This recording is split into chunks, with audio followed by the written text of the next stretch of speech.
Hello tutors, it's me Gav and welcome to another one of my videos. Today it's just a quick look at a couple of Harry Potter figures that I've recently painted. These will be going on to a friend of mine's in Norway.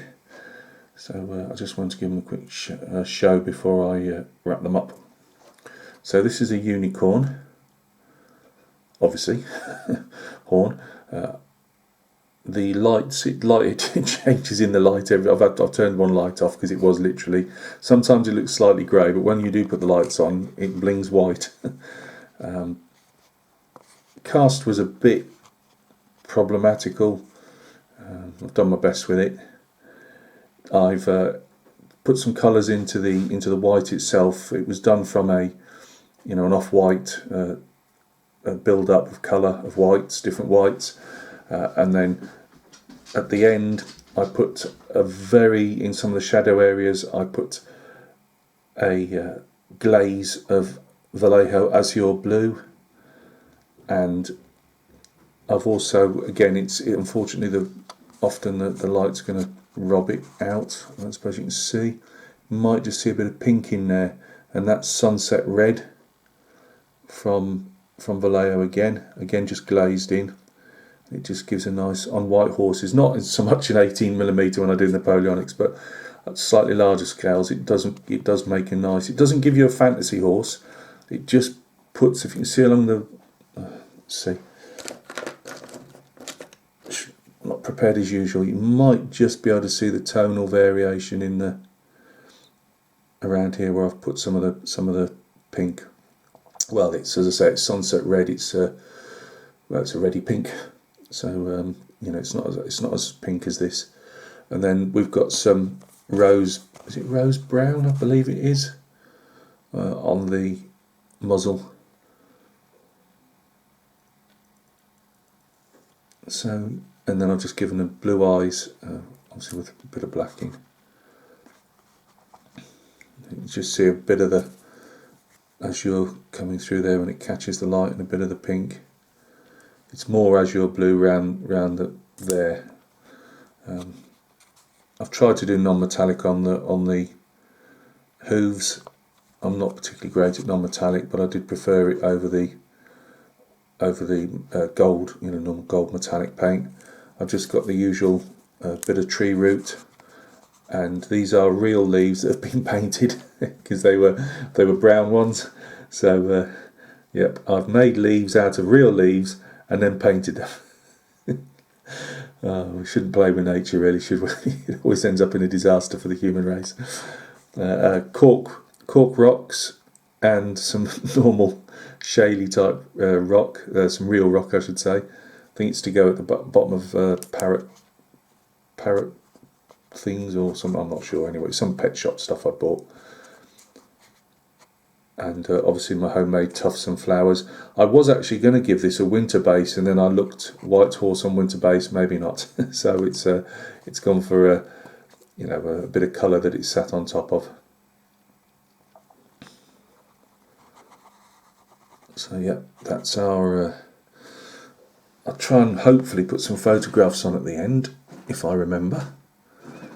And then we've got the troll. Now this isn't stuck down to this top of this thing, so remember that.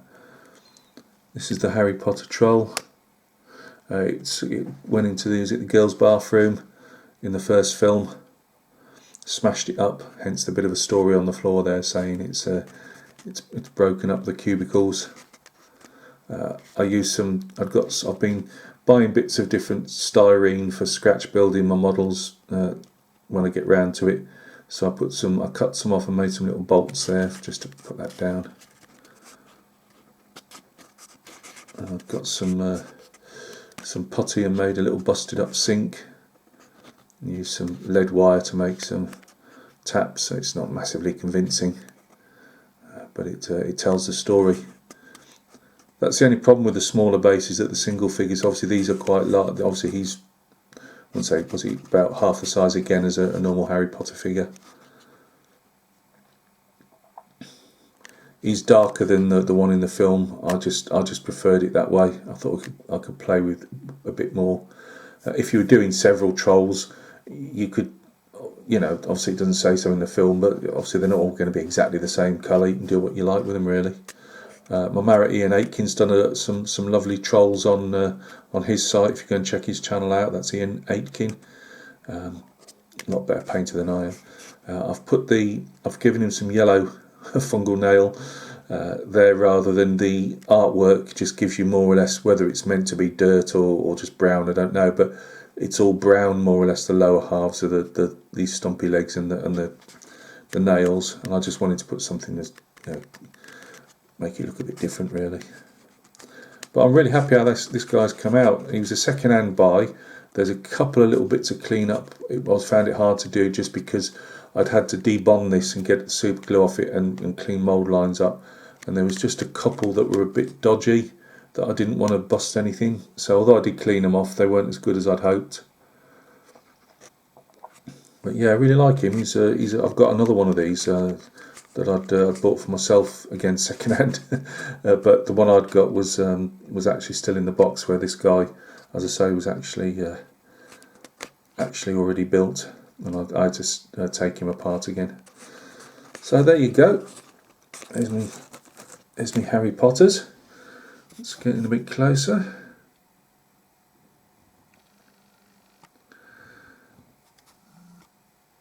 I've got a couple more Potter figures on the go at some stage. I say on the go, they've been primed but not started yet.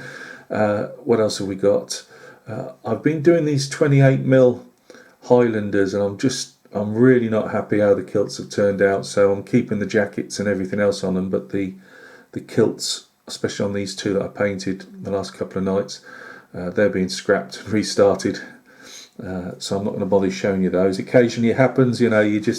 The problem is, if you're not happy with something, there's no point in pushing it along. You know, you need to stop and reevaluate it, and then, you know, try again. So they're still to go. Last night I was getting really dug into the AB 18mm Highlanders that I've got, and they're coming along really well. So I'm hoping tomorrow at some stage, which will be Friday, I believe, I'll have you those 18mm AB Austrian Hussars to show you as well before they get wrapped up. And that's about it, guys. So thank you very much for stopping by and taking a look, and we will catch each other very, very soon on another video. Cheers.